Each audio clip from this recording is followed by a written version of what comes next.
সুপ্রিয় শিক্ষার্থী, আসসালামু আলাইকুম। কৃষি বিশ্ববিদ্যালয় কলেজের অনলাইন পেজ থেকে তোমাদের সকলকে স্বাগতম। আবারও হাজির হয়েছি আমি তোমাদের মাঝে।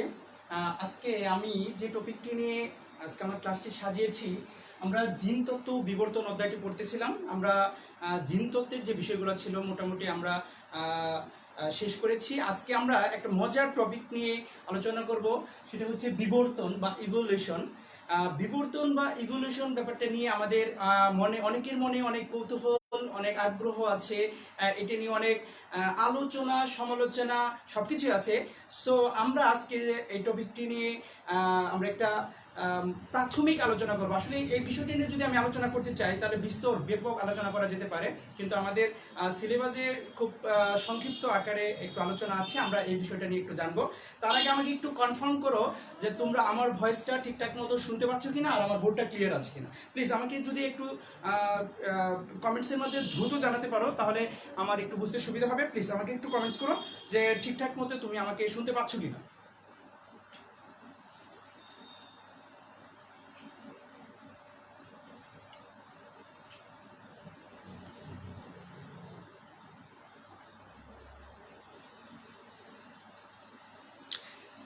ওকে, ধন্যবাদ। আশা করি শুনতে পাচ্ছ। তারপরেও আমরা বিষয়টি নিয়ে সরাসরি বিষয়টা নিয়ে চলে যাই, কারণ আমাদের মোটামুটি এই বিষয়টা নিয়ে আলোচনা করতে গেলে আমাদের কমপক্ষে 2 থেকে 3টা ক্লাস দরকার, কিন্তু আসলে আমরা এতটুকু পড়বো না, কারণ আমাদের সিলেবাসই খুবই সংক্ষিপ্ত আকারে আছে।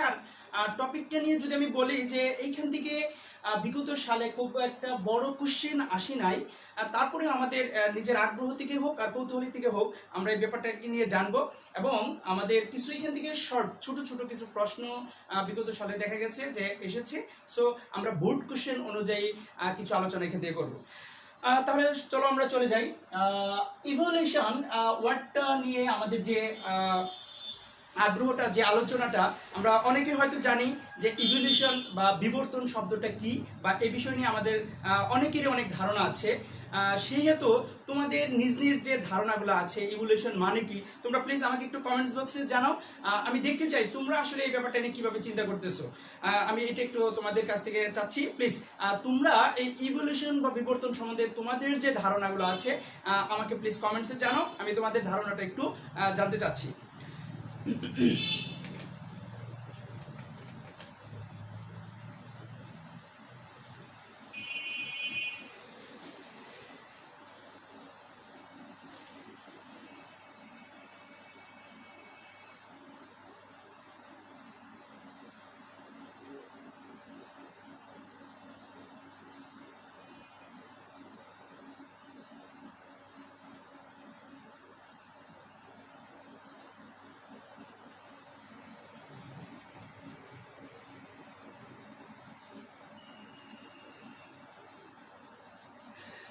ওকে, তোমরা কমেন্টস করতে থাকো, আমি পরে একসময় পরে দেখে নেব। যাই হোক, যেটা বলতেছিলাম যে চলো চলে যাই ইভলিউশন শব্দটা একটু যদি আমরা অ্যানালাইসিস করি, একটু বিশ্লেষণ করি, তাহলে দেখো কি পাওয়া যায়। আসলে ইভলিউশন শব্দটার উৎপত্তি হচ্ছে ল্যাটিন শব্দ ইভলভার থেকে, ইভলভার শব্দ থেকে। এই ইভলভার শব্দটির অর্থ হচ্ছে বিকশিত হওয়া বা উদ্ভাবিত হওয়া। অর্থাৎ ইভলিউশন শব্দটির উৎপত্তি হচ্ছে একটি ল্যাটিন ওয়ার্ড থেকে। ল্যাটিন ওয়ার্ডটা হচ্ছে ইভলভার। এই ইভলভার শব্দটির অর্থ হচ্ছে, বাংলা অর্থ হচ্ছে যে বিকশিত হওয়া বা উদ্ভাবিত হওয়া। আর যদি আরেকটু ডিটেলসলি বলি তাহলে এটাকে বলা হয় যে পাক খোলা, ধীরে ধীরে সেটা একটা পাক খোলা, এরকম একটা ওয়ার্ড হিসেবে ইউজ হয় ল্যাটিন ওয়ার্ডে। সেই শব্দটা থেকে মূলত ইভলিউশন শব্দটার উৎপত্তি, যার বাংলা শব্দ হিসেবে আমরা জানি যেটা বিবর্তন, বা এটার আরেকটা হিসাবে আমরা জানি এটাকে বলা হয়ে থাকে অভিব্যক্তি হিসাবে, আমরা এটাকে বলে থাকি অভিব্যক্তি। ঠিক আছে, তো বিবর্তন বা অভিব্যক্তি কি সেই বিষয়ে আমরা যদি একটু বলি, আসলেই বিবর্তন এর সংজ্ঞাটা যদি আমি দিতে চাই তোমাদের, তাহলে আমরা বলতে পারি যে বিবর্তন হচ্ছে এমন একটি পরিবর্তন। বিবর্তন হচ্ছে এমন একটি পরিবর্তন যা খুবই মন্থর গতিতে পরিবর্তিত হয়, খুবই মন্থর, একদম স্লোলি ভাবে এটা পরিবর্তিত হয়। কিন্তু প্রক্রিয়াটা, এই পরিবর্তনটা কখনো কি হয় না, বন্ধ না, কন্টিনিউয়াসলি এই পরিবর্তনটা চলতেছে। সেই পৃথিবীর সৃষ্টির সূচনা লগ্নে থেকে এই পরিবর্তনটা ধীরে ধীরে সেটা চলে আসতেছে, এবং পরিবর্তনটা হচ্ছে কি, উন্নতি, অর্থাৎ সরলতম অবস্থা থেকে আস্তে আস্তে আস্তে আস্তে উন্নতর অবস্থা বা জটিলতর অবস্থার দিকে ধাবিত হওয়া বা পরিবর্তিত হওয়া। ঠিক আছে, তাহলে সেই ক্ষেত্রে যদি আমরা বলি যে বিবর্তন হচ্ছে এমন একটি ধারাবাহিক মন্থর গতি সম্পন্ন পরিবর্তন, যে পরিবর্তনে কি হয়, যে পরিবর্তনে একটি সত্তা সরলতম অবস্থা থেকে জটিলতম অবস্থায় কি হচ্ছে, উন্নতি হচ্ছে, অর্থাৎ সরলতম অবস্থা থেকে জটিলতর অবস্থার দিকে উন্নতি হচ্ছে। এই বিষয়টা, এই পরিবর্তনটাকে আমরা বলতে পারি ইভোলিউশন বা বিবর্তন বা অভিব্যক্তি।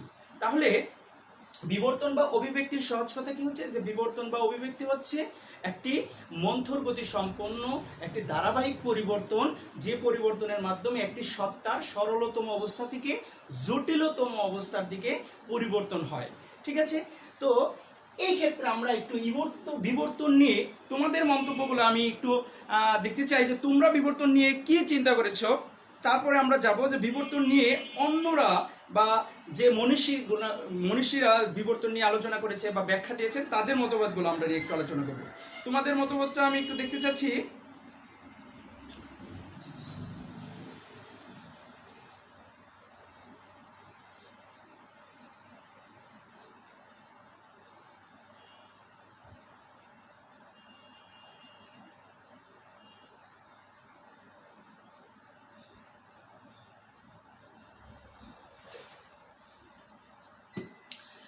যাই হোক, আসলে বিবর্তন কথাটা প্রচলন বা বিবর্তন কথাটার উদ্ভাবন আসলে বেশি দিন আগের না, কিন্তু এই ধারণাটা, এই যে আমি বলতেছিলাম যে বিবর্তন মানে হচ্ছে এক ধরনের মন্থর গতি সম্পন্ন একটা পরিবর্তন, এই যে ধারণাটা, এই ধারণাটা খ্রিস্টপূর্ব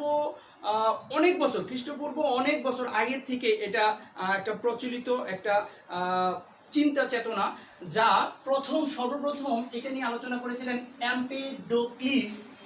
এম্পিডোক্লিস নামক একজন বিজ্ঞানী।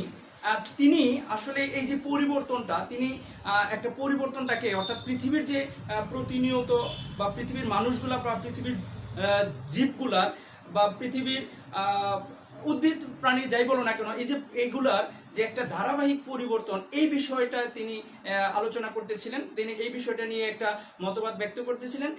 সেই ক্ষেত্রে তিনি কিন্তু প্রথম এই বিবর্তন, যে এই ওয়ার্ডটা বা ইভলিউশন যে ওয়ার্ডটা, এই ওয়ার্ডটা ইউজ করেন না। তিনি বলেছিলেন যে পৃথিবীর একটা পরিবর্তন হচ্ছে, একটা ধারাবাহিকভাবে আজ থেকে মানে বহু বছর পূর্বে থেকে আজকে যে পরিবর্তনটা, এই পরিবর্তনটা একটা ধারাবাহিকভাবে পরিবর্তন হচ্ছে। তবে কেন হচ্ছে, কিভাবে হচ্ছে, এই বিষয় নিয়ে তিনি কোনো আলোচনা বা ব্যাখ্যা করেননি। তবুও যেহেতু বিবর্তন সম্পর্কে প্রাথমিক ধারণা বা পরিবর্তন সম্পর্কে প্রাথমিক ধারণা তিনি দিয়েছিলেন, এই জন্য এই এম্পিডোক্লিসকে বিবর্তনের জনক বলা হয়ে থাকে। তাহলে বিবর্তনের জনক হিসেবে আমরা কাকে জানি? বিবর্তনের জনক হিসেবে আমরা এম্পিডোক্লিস এর নামটাই আমরা জেনে আসছি। তারপরে পরবর্তীতে আমাদের পরিচিত যে বিজ্ঞানী বা আমাদের যে আমরা সবসময় যার নাম শুনে আসতেছি যে এরিস্টটল আসলে প্রাণীবিজ্ঞানের জনক, একই সাথে সে রাষ্ট্রবিজ্ঞানের জনক, অনেক কিছু নিয়ে তার একটা ব্যাপক ধরনের একটা ফিলোসফিক ছিল, তার একটা ধারণা ছিল তার। সেই হিসেবে তিনিও খ্রিস্টপূর্ব 4th শতাব্দীতে এসে, খ্রিস্টপূর্ব অর্থাৎ খ্রিস্টের জন্মের 400 বছর পূর্বে তিনি বিবর্তন না বলে তিনি বলেছিলেন যে পৃথিবীর যে জীবগুলা আছে, এই জীবগুলা সরলতম অবস্থা থেকে আস্তে আস্তে জটিলতম অবস্থা বা নিম্ন অবস্থা থেকে আস্তে আস্তে উন্নতর অবস্থার দিকে পরিবর্তিত হচ্ছে, এবং দিনের পর দিন এই পরিবর্তনটা হয়ে যাচ্ছে। এই বিষয় নিয়ে তিনি ব্যাখ্যা করেছিলেন। তার পরবর্তীতে খ্রিস্টপূর্ব 5ম শতাব্দীতে, অর্থাৎ তারও 100 বছর পরে এসে জেনোফেন নামক একজন বিজ্ঞানী, বিজ্ঞানীর নাম হচ্ছে জেনোফেন নামক একজন বিজ্ঞানী, জেনোফেন নামক একজন বিজ্ঞানী, তিনি সর্বপ্রথম ফসিল বা জীবাশ্ম, যেটাকে আমরা ফসিল বা জীবাশ্ম বলে থাকি, এই জীবাশ্মের ধারণা দেন। তিনি জীবাশ্ম বা ফসিল সম্বন্ধে সংজ্ঞায়িত করেন এইভাবে যে আমরা ফসিল বলতে কি জানি, আমরা জানি যে বহু বছর পূর্বে পৃথিবীতে জীবিত ছিল এমন কোনো জীব বা জীবের অস্তিত্ব যা বর্তমানে বিলুপ্ত হয়ে গেছে, তাদের অংশ বিশেষ যা থেকে আমরা পূর্ববর্তী জীবগুলো কেমন ছিল সেই বিষয়ে ধারণা পেতে পারি। এই ধরনের চিহ্ন বা এই ধরনের অংশ বিশেষ বা এই ধরনের জীবের দেহাবশেষকে আমরা সাধারণত ফসিল বা জীবাশ্ম হিসাবে জেনে বলে থাকি। এই ফসিলের সন্ধান পান এবং এই ফসিল থেকেই মূলত তিনি ব্যাখ্যা করেন যে এই যে পূর্বে থাকা জীবগুলা অর্থাৎ এই ফসিলগুলা বর্তমান সময়ে যে জীবিত জীবগুলো আছে তার থেকে একটা ব্যাপক পরিবর্তন হয়েছে, অর্থাৎ তার থেকে অনেক উন্নতর একটা পরিবর্তন হয়েছে। অর্থাৎ এ থেকে তিনি বোঝাতে চান যে এটাও একটা পরিবর্তন, এটা একটা বিবর্তন। অর্থাৎ তিনিও কিন্তু বিবর্তন বলতে এই ওয়ার্ডটা ব্যবহার করেননি। পরবর্তীতে এসে হার্বার্ট স্পেন্সার, একজন আসলে উনি ছিলেন একজন লেখক টাইপের, একজন দার্শনিক টাইপের একজন লোক। তিনি হার্বার্ট স্পেন্সার সর্বপ্রথম আসলে এই ইভলিউশন বা বিবর্তন কথাটার উদ্ভাবন করেন বা বিবর্তন কথাটা ইউজ করেন। তিনি এই ওয়ার্ডটা নিয়েছিলেন, এই ইভলিউশন ওয়ার্ডটা নিয়েছিলেন ইভলভার থেকে। তিনি তার মতে বিবর্তন হচ্ছে যে এমন একটি সত্তার বিশেষ পরিবর্তন যে পরিবর্তনটা অত্যন্ত ধীরগতিতে হচ্ছে এবং ক্রম পরিবর্তন হচ্ছে, অর্থাৎ ধারাবাহিকভাবে পরিবর্তন হচ্ছে এবং একটা কি হচ্ছে এই সত্তাটার একটা সরলতম অবস্থা থেকে জটিলতম অবস্থার দিকে পরিবর্তন হচ্ছে। এই সর্বপ্রথম এই জেনোফেন 1852 সালে, মোটামুটি 1852 সালে তিনি এই ইভলিউশন শব্দটা ব্যবহার করেন এবং এটাকে তিনি বিবর্তন হিসাবে আখ্যায়িত করেন। পরবর্তীতে বিবর্তন সম্বন্ধে অনেক বিজ্ঞানী অনেক আলোচনা করেছেন। তার মধ্যে আমরা যে আলোচনাগুলো পেয়ে থাকি তার মধ্যে সবচেয়ে জনপ্রিয় বা সবচেয়ে আলোচিত যে ধারণাগুলো, যে মতবাদগুলো আমরা একটু দেখে নিই। এর মধ্যে আছে ল্যামার্কিজমের মতবাদ। আমি লিখেছি যে আজকে আমরা ল্যামার্কিজমের মতবাদ, যেটা বা ল্যামার্কিজম বা ল্যামার্কের মতবাদ, এই বিষয়টি নিয়ে আলোচনা করব। তারপরে আছে ডারউইনিজম, অর্থাৎ ডারউইনের মতবাদ নামে পরিচিত যেটা ডারউইনিজম। আর এটা আছে নব্য ডারউইনিজম বা নব্য ডারউইন মতবাদ নামে আমরা পরিচিত যে মতবাদটা, সেই বিষয় নিয়ে আলোচনা করব। মূলত এই তিনটা মতবাদ সবচেয়ে প্রচলিত এবং আমাদের বইয়ের মধ্যে যে আলোচনাগুলো আছে মূলত এই তিনটা বিষয় নিয়ে একটু আলোচনা আছে। মূলত এই তিনটা বিষয় হচ্ছে বিবর্তন সম্পর্কে সবচেয়ে বেশি যুক্তিযুক্ত এবং এটা আলোচিত এবং জনপ্রিয় মতবাদ। সেক্ষেত্রে আজকে আমরা ল্যামার্কিজম বা ডারউইনিজম এবং নব্য ডারউইন মতবাদ এই বিষয়গুলো নিয়ে আলোচনা করব।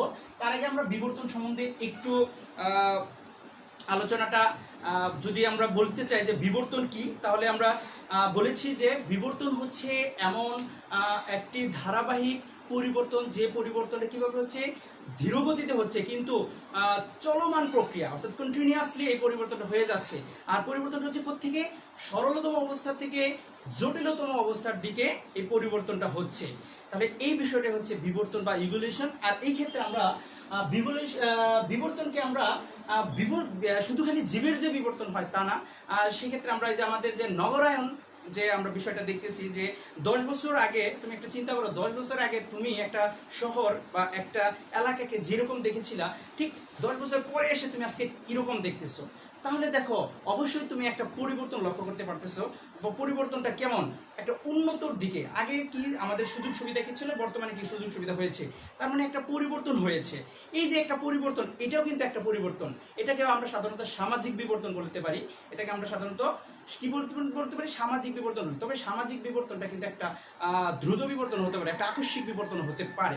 এটা হঠাৎ রাতারাতি একটা বা একটা পরিবর্তন হতে পারে, খুব দ্রুত গতিতে হতে পারে। কিন্তু আমরা যে জীবের যে পরিবর্তনটা, যেটাকে আমরা জৈব বিবর্তন বলতে পারি, এই জৈব পরিবর্তনটা কিন্তু বা বিবর্তনটা কিন্তু এতটা দ্রুত ভাবে হয় না। এটা আমরা স্বাভাবিকভাবে লক্ষ্য করলে আসলে তেমনটা দেখতে পারবো না, কারণ এটা কোটি কোটি কোটি বছর আর একটা ধারাবাহিকভাবে একটা পরিবর্তন এসে একটা নির্দিষ্ট রূপ ধারণ করতে পারে। এটা আসলে বিজ্ঞানীদের ধারণা। তবে বিবর্তন নিয়ে আমি অ্যাকচুয়ালি এটার পক্ষে বিপক্ষে আমি বলবো না যে আমি এর পক্ষে বিপক্ষে।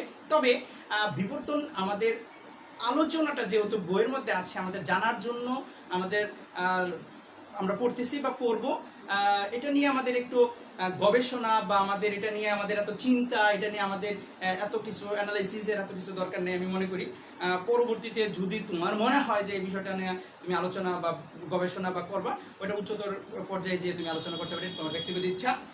তবে বিবর্তন বিষয়ে যদি আমি বলতে চাই যে বিবর্তনটা আসলেই যে মতবাদগুলো আছে এই মতবাদ নিয়ে যদি আমরা একটু জানতে চাই, তবে এই মতবাদের মধ্যেই আমি যেটা বলতে চাচ্ছি যে বিবর্তনের পক্ষে যেমন সমর্থন আছে অনেকেরই, ঠিক বিবর্তনের বিপক্ষেও অনেক অনেক অনেক প্রমাণ আছে।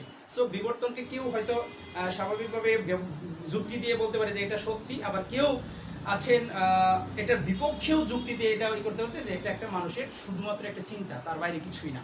সো যাই হোক, আমরা সেই তর্কে যাব না। আমরা বিবর্তনে জৈব বিবর্তন যেটা আমরা নিয়ে আলোচনা করব, যে জৈব বিবর্তন বা অর্গানিক ইভলিউশন কি। জৈব বিবর্তন বা অর্গানিক জৈব বিবর্তন বা অর্গানিক ইভলিউশন জৈব বিবর্তন বা অর্গানিক ইভলিউশন, এটাকে আমরা বাংলায় যদি বলি জৈব অভিব্যক্তি বলতে পারি, জৈব অভিব্যক্তিও বলতে পারি। এখন দেখো এই জৈব অভিব্যক্তি ওয়ার্ডটা, অভিব্যক্তি বলতে তুমি সাধারণত মানুষের ইচ্ছা, আকাঙ্ক্ষা, কথা বলার আকাঙ্ক্ষা, এরকম কিছু হয়তো বুঝতে পারো। অভিব্যক্তি প্রকাশ, আমার মনের ভিতরে থাকা একটা কিছু আবেগ প্রকাশ, এরকম কিছু না, আসলে ব্যক্তিগতভাবে এরকম কিছু না।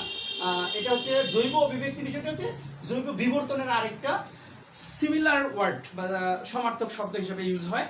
এই ক্ষেত্রে তোমরা যখন পরীক্ষায় আনসার করো তখন তোমাদের নিজের ক্রিয়েটিভিটি আমরা দেখতে পাই। যেটা জৈব অভিব্যক্তি বলতে তোমরা আমি এরকমও খাতে দেখেছি যে জৈব অভিব্যক্তি বলতে যে জীবের যে অভিব্যক্তি তার নাম জৈব অভিব্যক্তি। যাই হোক, এইরকম যেন সংখ্যা আমরা না দিই, এই জন্য আমি এখানে ক্লিয়ার করলাম যে জৈব অভিব্যক্তি মানে জৈব বিবর্তন একই জিনিস, ঠিক আছে। যা অর্গানিক ইভলিউশন, জৈব অভিব্যক্তি ব্যাপারটা কি তাহলে আমরা বলতে পারি জৈব অভিব্যক্তি কি, যে ধারাবাহিক এবং মন্থর পরিবর্তন প্রক্রিয়ায় জীবের সরলতম অবস্থা থেকে জটিলতম অবস্থায় পরিবর্তন হয়, এবং সেটা জেনেটিক্যালি আমাদের যে জিনগত যে স্ট্রাকচার, আমাদের জিনগত যে বৈশিষ্ট্য, যে ক্রোমোজোমের যে স্ট্রাকচার আছে, এই জেনেটিক্যালি বা জিনগত একটা পরিবর্তন হয় এবং নতুন প্রকরণ সৃষ্টি হয়ে যেতে পারে একটা সময়। এই পরিবর্তনটাকে আমরা বলবো জৈব অভিব্যক্তি।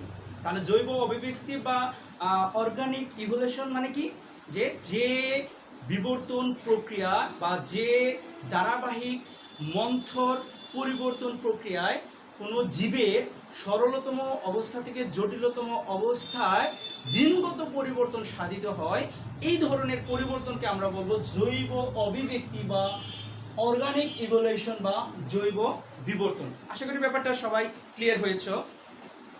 এই জৈব অভিব্যক্তি নিয়ে আমি বলেছি যে বিভিন্ন মতবাদ আছে। বিভিন্ন মতবাদের মধ্যে আমাদের আলোচিত কিছু মতবাদ হচ্ছে ল্যামার্কিজমের মতবাদ বা ল্যামার্কিজম বা ল্যামার্কের মতবাদ, আরেকটা হচ্ছে ডারউইনিজম বা ডারউইনের মতবাদ, আরেকটা হচ্ছে নব্য ডারউইন মতবাদ। এই তিনটা বিষয় নিয়ে আমরা আসলে আলোচনা করব। প্রাথমিকভাবে একটু আলোচনা করতে চাই, যেটা মানে তুমি সহজে ধরতে পারো, আমি এইভাবে আলোচনা করব। যাই হোক, তোমরা তোমাদের যে বিষয়গুলো আছে, তোমাদের যদি কোনো কিছু জানার থাকে, তোমাদের যদি কিছু এক্সট্রা কোনো কিছু যদি জানা থাকে যে বিবর্তন সম্বন্ধে, স্যার আমি এই তথ্যটা জানি, প্লিজ আমাকে অবশ্যই কমেন্টস করবে। আমি কমেন্টসে দেখতে চাই তোমাদের এই বিষয়টা নিয়ে আলোচনাটা কীরকম, আমি সেটা একটু জানতে চাচ্ছি।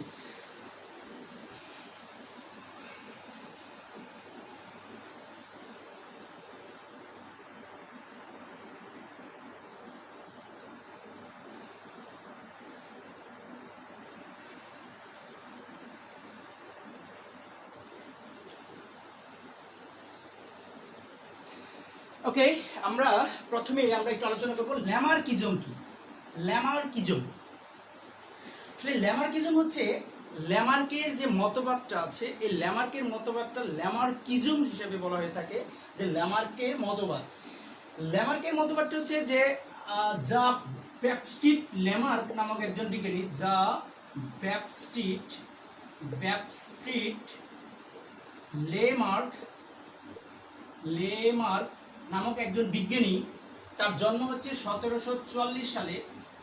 1744 সালে তার জন্ম, মৃত্যু হচ্ছে 1832 সালে তিনি মৃত্যুবরণ করেন। এই সময় তার জীবদ্দশায়, জীবিত সময়কাল সময়ে তিনি 1809 সালে তিনি একটি তার গবেষণা বা তার চিন্তা চেতনা বা তার দর্শন চিন্তা থেকে নিয়ে তিনি একটা বই প্রকাশ করেন। বইটার নাম ছিল ফিলোসফিক জুলজি। বইটার নাম ছিল কি? Philosophic zoology. এই ফিলোসফিক জুলজি বইতেই তিনি সর্বপ্রথম বিবর্তন বিষয় নিয়ে তার মতবাদ ব্যক্ত করেন। আসলে এই যে বিবর্তন বা পরিবর্তন, এই বিষয়টা নিয়ে তিনি যে মতবাদটা ব্যক্ত করেছেন, যে তথ্যটা উপস্থাপন করেছেন, এই তথ্যটাই মূলত ল্যামার্কিজম নামে পরিচিত বা ল্যামার্কের মতবাদ নামে পরিচিত। তাহলে আমরা কি বলবো, যে বিজ্ঞানী ল্যামার্ক 1809 সালে তার ফিলোসফিক জুলজিক বইতে বিবর্তন সম্বন্ধীয় যে তথ্য উপস্থাপন করেন, এই তথ্যকে আমরা ল্যামার্কিজম হিসেবে জানি বা ল্যামার্কিজম বলে থাকি। ল্যামার্কিজম তার এই মতবাদে, এই তথ্যে তিনি 4টা বিষয় উপস্থাপন করেন। তিনি মূলত কয়টা বিষয় উপস্থাপন করেন? তিনি মূলত 4টা বিষয় উপস্থাপন করেন। অর্থাৎ তার ল্যামার্কিজম, অর্থাৎ তার ল্যামার্কের মতবাদটি, অর্থাৎ বিবর্তন সম্বন্ধীয় ল্যামার্কের মতবাদটি 4টা বিষয়ের উপর প্রতিষ্ঠিত। কয়টা বিষয়ের উপর প্রতিষ্ঠিত বলছি? 4টা বিষয়ের উপর প্রতিষ্ঠিত। তার একটা বিষয় হচ্ছে, প্রথমত যে বিষয়টা তিনি বলেছেন, পরিবেশের একটা প্রভাব। বিবর্তন, এই যে পরিবর্তন, এই পরিবর্তনের জন্য একটা পরিবেশের একটা প্রভাব আছে। তিনি ওইটাকে হাইলাইট করেন, পরিবেশের প্রভাব। পরিবেশের প্রভাব। দ্বিতীয়ত আরেকটা বিষয় তিনি বলেন যে ব্যবহার অব্যবহার, ব্যবহার অব্যবহার। আমি পরে ব্যাখ্যা দিচ্ছি শব্দগুলা। তৃতীয়ত তিনি আরেকটি টার্ম ইউজ করেন, সেটা হচ্ছে সজ্ঞান প্রচেষ্টা। সজ্ঞান প্রচেষ্টা, প্রচেষ্টা। চতুর্থ তিনি বলেছেন নতুন প্রকরণ সৃষ্টি। নতুন প্রকরণ সৃষ্টি,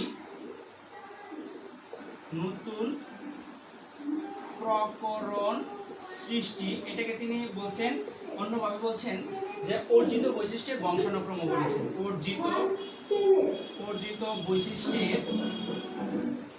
বৈশিষ্ট্যের বংশানুক্রম বলছেন। বংশানুক্রম বলছেন।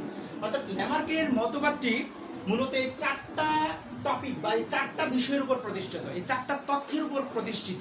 একটা হচ্ছে পরিবেশের প্রভাব, আরেকটা হচ্ছে ব্যবহার ও অব্যবহার, আর হচ্ছে সজ্ঞান প্রচেষ্টা, আর হচ্ছে নতুন প্রকরণ সৃষ্টি তথা অর্জিত বৈশিষ্ট্যের বংশানুক্রম।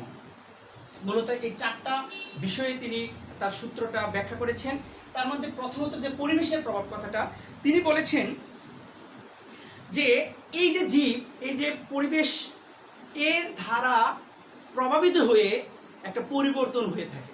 এটা কে পরিবর্তন করতেছে? এটা কোনো অলৌকিক বা কোনোভাবে না, বা কোনো আমরা যেটা বলি যে সৃষ্টিকর্তাই মানুষের বা জীবের উদ্ভব বা সবকিছু নিয়ন্ত্রণ। তিনি বলেছেন যে এটা আসলে অ্যাকচুয়ালি হচ্ছে যে পরিবেশ দ্বারা প্রভাবিত হয়ে একটা জীবের পরিবর্তন হচ্ছে। একটা জীব আস্তে আস্তে পরিবর্তন হয়ে একটা নতুন রূপে আবির্ভূত হচ্ছে।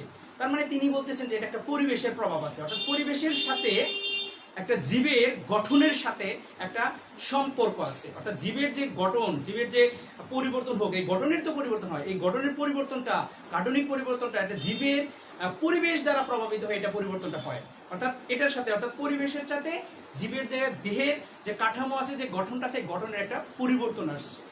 এখন এই ক্ষেত্রে তিনি যে পরিবেশই এই পরিবর্তনটা হয়, তিনি একটা উদাহরণ দেন যে দেখো, যে আমরা যদি বলি যে উর্বর জমিতে সাধারণত উর্বর জমিতে যেরকম ভালো ফসল হবে, যেরকম গুণ সম্পন্ন, যেরকম সতেজ ফসল বা উদ্ভিদ বা গাছ বা যাই হোক না কেন হবে, সাধারণত অনুর্বর জমিতে কিন্তু ওই রকম ফসল বা ওই রকম সতেজ ওই রকম গাছ পাওয়া যায় না। তাহলে এটা কে তিনি এই যুক্তিটা দিচ্ছেন, দেখো যে একই প্রকরণ বা একই প্রজাতি দুইটা ভিন্ন জমিতে দুইটা ভিন্ন পরিবেশে বেড়ে ওঠার কারণে দুইটার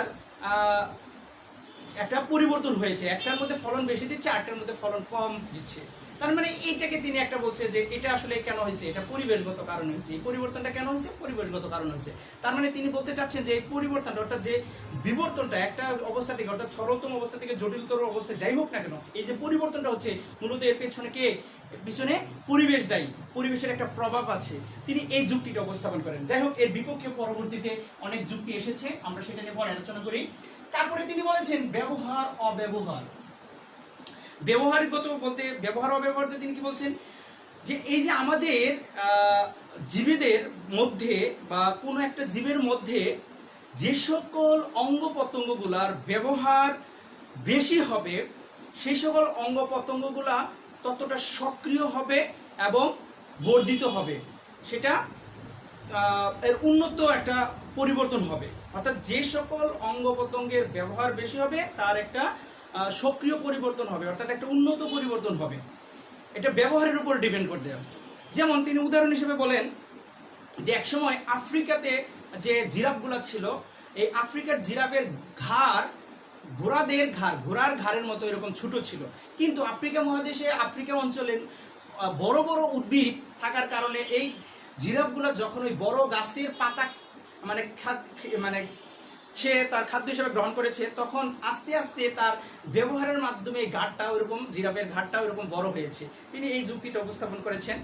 এর পেছনেও বা এর বিপক্ষে অনেক যুক্তি পরবর্তীতে এসেছে এবং মিথ্যা প্রমাণিত হয়েছে তার এই যুক্তিগুলা। তিনি এরকম কিছু বলেছেন, যেমন তিনি আবার বলেছেন যে মানুষের যে অর্থাৎ মানুষ যদি শারীরিক কসরত ব্যায়াম এর মাধ্যমে তার যে অঙ্গ প্রত্যঙ্গগুলোর মধ্যে এরকম ব্যায়াম হবে, তার অঙ্গ প্রত্যঙ্গের একটা পরিবর্তন ঘটাতে পারে। যেমন যারা জিম করে, তোমরা স্বাভাবিক জানো যে যারা জিম করে তাদের একটা শারীরিক একটা গঠন, একটা কাঠামোর একটা পরিবর্তন আসে। তাহলে এই যে তিনি মনে করতেছেন যে এটা ব্যবহার অব্যবহারের মাধ্যমে এই পরিবর্তনটা হচ্ছে, এইভাবেই পরবর্তীতে তার বংশানুক্রমে পরবর্তীতে ধারাবাহিকভাবে এই পরিবর্তনটা স্থানান্তরিত হচ্ছে।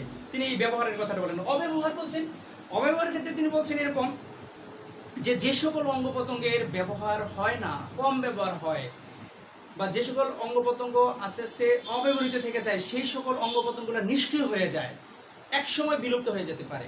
যেমন আমাদের এই ক্ষেত্রে আমাদের উদাহরণ হিসেবে তিনি বলছেন যেমন মানুষের কানের পিনা এক সময় নাকি বড় ছিল, যাই হোক সেই ক্ষেত্রে এটা অব্যবহারের কারণে এটা আস্তে আস্তে বিলুপ্তর পথে এবং লুপ্ত হয়ে গেছে, এটা অকেজ হয়ে যাচ্ছে। ঠিক মানব দেহের মধ্যে অ্যাপেন্ডিক্স নামক একটা নিষ্ক্রিয় অঙ্গ আছে, এটার ক্ষেত্রে একই ঘটনাই, যে এটার ব্যবহার নেই।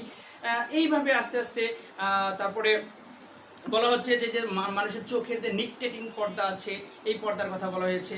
তার মানে এইগুলো আসলে কেন হয়েছে, এইগুলো আস্তে আস্তে অব্যবহারের ফলে আস্তে আস্তে বিলুপ্ত হয়ে গেছে, এরকম তিনি একটা মতবাদ ব্যক্ত করেন তার চিন্তা থেকে। যাই হোক, এরকম এক সময় তিনি আরো বলছেন যে গর্তে যে সাপ গর্তে বসবাস করে, তাহলে সাপকে গর্তে বসবাস করার কারণে তার অগ্রপদ যেহেতু বাধাগ্রস্ত করতে না পারে, এই জন্য তিনি সেই সাপের অগ্রপদ বিলুপ্ত হয়ে গেছে। তারপরে দেখা গেছে যে গর্তবাসী প্রাণীগুলো সাধারণত অন্ধ হয়ে থাকে, যেহেতু গভীর সময় বা বেশিরভাগ সময়ে তারা গর্তের ভিতরে থাকে, সেহেতু তার চোখের দরকার পড়ে না, আলোর দরকার পড়ে না, আলো দেখে না, এই জন্য তার চোখ বিলুপ্ত হয়ে গেছে। জাস্ট এরকম কিছু উদাহরণ তিনি দিয়েছেন। যাই হোক, এর বিপক্ষে অনেক উদাহরণ আছে, আমরা সে বিষয় নিয়ে একটু জানবো পরবর্তীতে। পরে তিনি বলছেন সজ্ঞান প্রচেষ্টা ব্যাপারটা তিনি এইভাবে ব্যাখ্যা করেছেন যে জীব যদি প্রয়োজন অনুভব করে, কোনো জীব যখন তার প্রয়োজন অনুভব করেছে, কোনো কিছু দরকার মনে করেছে, তখন তার নিজ প্রচেষ্টার মধ্যে ওই অঙ্গগুলার উদ্ভব ঘটেছে, ওই অঙ্গগুলার সৃষ্টি হয়েছে। ঠিক একই রকম ভাবে তিনি বলেছে এরকম ভাবে যে স্বাভাবিকভাবে যে প্রয়োজনের তাগিদে নতুন নতুন অঙ্গ প্রত্যঙ্গের সৃষ্টি হয়েছে এবং পরবর্তীতে বংশানুক্রমে ওই পরবর্তী বংশধরে সেটা স্থানান্তরিত হয়ে ওইটাই একটা কি স্থায়ী বৈশিষ্ট্যে পরিণত হয়েছে। অর্থাৎ প্রয়োজন হয়েছে বিদায়ী নতুন অঙ্গের সৃষ্টি হয়েছে, এই ধারণাটা তিনি ব্যক্ত করেন। এটা হচ্ছে সজ্ঞান প্রচেষ্টা, অর্থাৎ ধরা হচ্ছে যে জীব তার নিজ প্রচেষ্টার মাধ্যমেই কি করতেছে, নতুন নতুন অঙ্গ প্রত্যঙ্গ, প্রয়োজনীয় অঙ্গ প্রত্যঙ্গের উদ্ভব ঘটেছে। যেমন মানুষের কি জীবের প্রয়োজনে মাথায় শিং গজিয়েছে কিছু কিছু প্রাণীর ক্ষেত্রে, তিনি এই উদাহরণটা দিয়েছে যে প্রয়োজন মনে করেছে বিধে তার শিং গজিয়েছে আর কি। যাই হোক, তো তারপরে তিনি বলেছেন যে এই যে এতগুলা পরিবর্তন হইল, পরিবেশের দ্বারা প্রভাবিত হইল, পরিবর্তন হইল, ব্যবহার অব্যবহারের মাধ্যমে পরিবর্তন হইল, নতুন করে বৈশিষ্ট্য পাইল, সজ্ঞান প্রচেষ্টার মাধ্যমে কিছু অঙ্গ প্রত্যঙ্গের ব্যবহার হইল। এই যে পরিবর্তন হয়ে তার পরবর্তী সন্তান সন্ততিদের মধ্যে, অর্থাৎ যার মধ্যে পরিবর্তনটা হয়েছে, এই পরিবর্তনটা পরবর্তী বংশধরের মধ্যে স্থানান্তরিত হয়, এবং যার মধ্যে স্থানান্তরিত হয়েছে সে জন্মগতভাবে ওই বৈশিষ্ট্য নিয়ে জন্মগ্রহণ করতেছে। তার মানে সে একটা নতুন, অর্থাৎ আগের জীবের সাথে নতুন বর্তমানে জীবী সৃষ্ট বা জন্ম লাভ করা জীবটার একটা পরিবর্তন হয়েছে। কেন পরিবর্তন হয়েছে? আগের জীবটা ছিল না, সেটা তার সৃষ্টার মাধ্যমে পরবর্তী বংশধরে সেটা সৃষ্টি হয়েছে এবং পরবর্তী বংশধরে সেটা স্থানান্তরিত হয়েছে। তার মানে এর পূর্বপুরুষের মধ্যে ওই জিনিসটা ছিল না, পরবর্তী পুরুষে এসে ওই জিনিসটার উদ্ভব ঘটেছে। তার মানে দুইটার একটা আলাদা ভিন্ন একটা প্রকরণ সৃষ্টি হয়েছে, প্রজাতির সৃষ্টি হয়েছে। যাই হোক, এইভাবেই বলা হচ্ছে যে এইভাবেই নতুন নতুন নতুন নতুন প্রকরণ বা প্রজাতির সৃষ্টি হয়েছে। তিনি এইসব ব্যাখ্যার মাধ্যমে তার বিবর্তনের পক্ষে ধারণাগুলো দিয়েছিলেন। তখন আসলে এই তখন সময়ে, অর্থাৎ যা ব্যাপস্টিট ল্যামার 1809 সালে যে ব্যাখ্যাটা দিয়েছিলেন, ওই সময় তার সহ সাময়িক লুকসগুলো যে ছিল, ওই সময়ে তার এই ব্যাখ্যাটা ব্যাপক জনপ্রিয়তা লাভ করে, এবং পরবর্তীতে আস্তে আস্তে আস্তে আস্তে সেটা বিভিন্ন গবেষণার মাধ্যমে সেটা ভুল প্রমাণিত হয় এবং বিবর্তনের বিপক্ষে অনেক যুক্তি চলে যায়। যেমন এই ক্ষেত্রে তিনি বলেছিলেন যে পরিবেশের প্রভাব, যে সবসময় যে পরিবেশের প্রভাবে সব পরিবর্তন হয়, ব্যাপারটা এরকম না।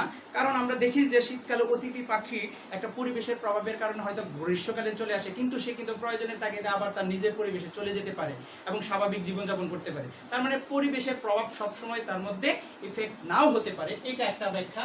দ্বিতীয়ত তিনি বলেছেন ব্যবহার অব্যবহার, অর্থাৎ ব্যবহার করলেই যে কোনো জিনিস সক্রিয় হবে, ব্যবহার না করলে যে কোনো জিনিস নিষ্ক্রিয় হয়ে যাবে, ব্যাপারটা এরকম না। তিনি এই ব্যাখ্যা ভুল প্রমাণের জন্য বিভিন্ন বিজ্ঞানীগণ এরকম ভেবে দেখেছেন যে ইঁদুরের লেজটা দেখা গেছে কেটে দিয়ে সেই তার পরবর্তী বংশধরে এই ধরনের লেজ কাটা কোনো ইঁদুর পাওয়া যায়নি। এইভাবে তিনি যে ব্যাখ্যাটা এর বিপক্ষে দিয়েছিলেন, তিনি 23টা প্রজন্ম ধরে, অর্থাৎ 23টা প্রজন্ম ধরে লেজ কেটে কেটে কেটে কেটে সেটা বংশানুক্রমে সেটা দেখেন, এবং লেজটা যখনই জন্মগ্রহণ করছে তখন লেজটা কেটে দিয়েছে, তার মানে ব্যবহার হচ্ছে না। কিন্তু পরবর্তী বংশধরেও দেখা যাচ্ছে যে লেজওয়ালা ইঁদুরই জন্মগ্রহণ করতেছে। এভাবে 23টা প্রজন্ম ধরে একই রকম ভাবে ধারাবাহিকভাবে লেজওয়ালাই ইঁদুর জন্মগ্রহণ করতেছিল। তার মানে কি, যেহেতু আগের পূর্বপুরুষের মধ্যে লেজটা ব্যবহার হয় নাই, তাহলে তো তার ধারণা যদি ঠিক থাকতো, তাহলে ওই পরবর্তী বংশধরে কিন্তু লেজ ছাড়া ইঁদুর হওয়ার সব কথা ছিল তার অনুযায়ী, কিন্তু সেটা কিন্তু হয় নাই। তার মানে কি, ব্যবহার অব্যবহার এটা কোনো বিষয় না। ওকে, তারপর তিনি বলছেন সজ্ঞান প্রচেষ্টা, অর্থাৎ জীব যদি সব প্রচেষ্টা করে, চাইলেই তার নতুন নতুন অঙ্গ প্রত্যঙ্গের আবির্ভাব ঘটবে। যদি এরকমই হতো, তাহলে মানুষের যে সজ্ঞান প্রচেষ্টা, অনেক দিনের ইচ্ছা যে ওড়ার চেষ্টা করবে, তাহলে মানুষের এতদিন সজ্ঞান প্রচেষ্টার মাধ্যমে কি হওয়ার সম্ভাবনা ছিল? পাখা গজানোর সম্ভাবনা ছিল, যাতে সে উঠতে পারে। সো এরকম কিছু হওয়ার পসিবিলিটি নেই। সো সজ্ঞান প্রচেষ্টাটা পরবর্তীতে ব্যর্থ হয়, তার এই মতবাদটাও ব্যর্থ হয়। পরবর্তীতে তিনি বলছেন নতুন প্রকরণ সৃষ্টি, অর্থাৎ বংশানুক্রমে এই অর্জিত বৈশিষ্ট্যগুলো পরবর্তী বংশধরে স্থানান্তরিত হয়। কিন্তু আমরা একটা জিনিস জানি যে অর্জিত বৈশিষ্ট্য, আমি যে বিষয়টা অর্জন করব, এই বৈশিষ্ট্যটা আমার পরবর্তী বংশধরে স্থানান্তরিত হওয়ার কোনো সুযোগ নেই। কেননা কারণ আমরা দেখে আসছি যে একজন হয়তো তার বাবা একজন ভালো ক্রিকেটার ছিল, কিন্তু পরবর্তী সন্তান ভালো ক্রিকেটার নাও হতে পারে। বাবা ভালো দৌড়বিদ ছিল, পরবর্তী সন্তান ভালো দৌড়বিদ নাও হতে পারে। বাবার ফিজিক্যালি স্ট্রাকচার যেরকম ছিল, পরবর্তী সন্তানদের মধ্যে ফিজিক্যালি স্ট্রাকচার যেরকম নাও হতে পারে। তার মানে কি, তার মানে এই ক্ষেত্রে অর্জিত বৈশিষ্ট্যগুলো কখনোই পরবর্তী বংশধরে স্থানান্তরিত হয় না, এইটার কোনো জিনতাত্ত্বিক ব্যাখ্যা নেই। তার মানে এটাও ভুল প্রমাণিত হয়েছে। তো ধরে নেওয়া যায় মূলত ওই সময়ের জন্য তার বিবর্তন বার্তা জনপ্রিয়তা হলেও পরবর্তীতে এসে সেটা ভুল প্রমাণিত হয়েছে। তার মানে কি, এরকম প্রত্যেকটা বিবর্তনের ক্ষেত্রে এরকম বিপক্ষে অনেক অনেক যুক্তি আছে। সো বিশ্বাস করা অবিশ্বাস করা এটা টোটালি তোমার সদিচ্ছা। যাই হোক, আমরা আশা করি ব্যাপারটা নিয়ে ক্লিয়ার হয়েছি যে আমরা যে বিষয়টা নিয়ে আলোচনা ল্যামার্কিজমের মতবাদ বা ল্যামার্কের মতবাদ, তার মানে ল্যামার্কের মতবাদ বিষয়ে যে তথ্যগুলো ছিল সেই তথ্যগুলো ওই সময় জনপ্রিয়তা পেলেও পরবর্তী সময়ে সেগুলো ভুল প্রমাণিত হয়েছে।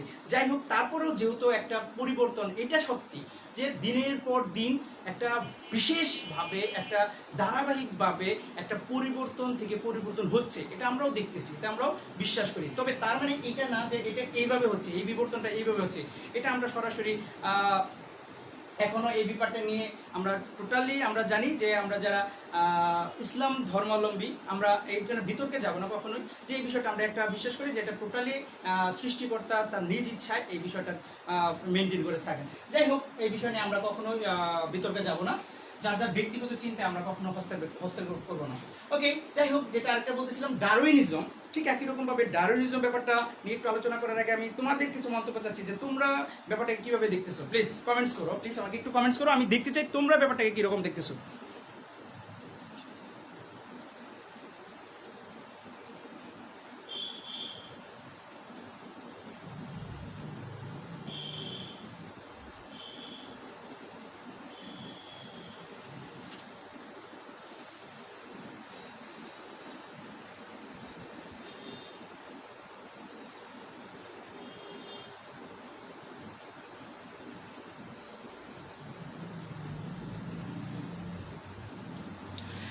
ওকে, যাই হোক, আমরা ডারউইনিজমের ব্যাপারটা হচ্ছে যে চার্লস ডারউইন, তার জন্ম হচ্ছে 1809 সালে, তার মৃত্যু হচ্ছে 1882 সালে।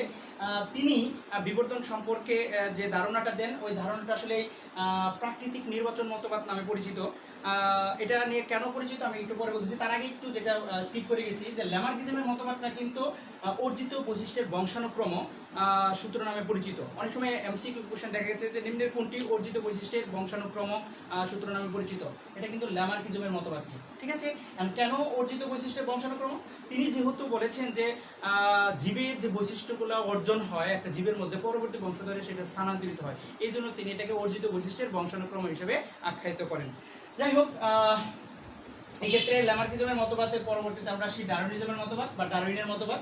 ডারউইন, চার্লস ডারউইন, তিনি একজন আসলে প্রকৃতি বিজ্ঞানী ছিলেন। তিনি একটা জাহাজ এমএইচ বিগল নামে একটা জাহাজের প্রকৃতিবিদ হিসেবে জয়েন নেন এবং তিনি বিভিন্ন সাগর মহাসাগরে এই জাহাজ নিয়ে অবতরণ করেন এবং দীর্ঘ 5 বছর একটা গবেষণা বা একটা অভিজ্ঞতা থেকে তিনি একটা বই তিনি প্রকাশ করেন। বইটার নাম ছিল the origin of species by means of natural selection. অর্থাৎ চার্লস ডারউইন 1859 সালে the origin of species by means of natural selection নামক একটা বইয়ের মধ্যে তিনি বিবর্তন সম্বন্ধীয় কিছু তার অভিজ্ঞতা থেকে কিছু তথ্য আলোকপাত করেন, আর সেই তথ্যগুলোই ডারউইনিজম বা ডারউইনের মতবাদ নামে পরিচিত। এক্ষেত্রেও তিনি তার তথ্যটা কয়েকটা বিষয়ের উপরে ব্যাখ্যা করেন। তার মধ্যে প্রথমত একটা বিষয় হচ্ছে যে ওভার পপুলেশন বা জন্মহার, অত্যাধিক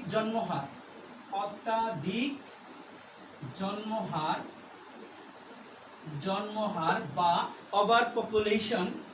দ্বিতীয়ত তিনি বলেছেন আরেকটা বিষয়, সেটা হচ্ছে the limitation of food and space, অর্থাৎ জায়গা এবং খাদ্যের সীমাবদ্ধতা, অর্থাৎ খাদ্য এবং বাসস্থান সীমাবদ্ধতা, বাসস্থানের সীমাবদ্ধতা, the limitation of food and space, সীমাবদ্ধতা। তারপরে আরেকটা বিষয় তিনি বলেছেন জীবন সংগ্রাম। এই বিষয়টা তিনি বলেছেন জীবন সংগ্রাম। আরেকটা বিষয় তিনি বলেছেন জীবন সংগ্রাম,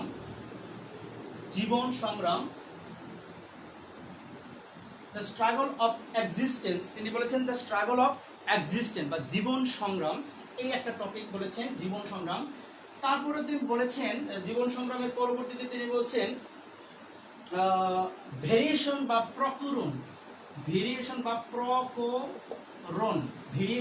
প্রকরণ, এটা একটা বিবর্তনের কারণ হিসেবে তিনি আখ্যায়িত করেছেন। তারপরে বলেছেন তিনি সার্ভাইভাল অফ ফিটেস্ট, তিনি বলেছেন সার্ভাইভাল অফ ফিটেস্ট, অর্থাৎ যোগ্যতমের জয়, অর্থাৎ যারা যোগ্য তারাই টিকে থাকবে, যোগ্যতমের জয়, এই বিষয়টা বলছে যোগ্যতমের জয় বা সার্ভাইভাল অফ ফিটেস্ট।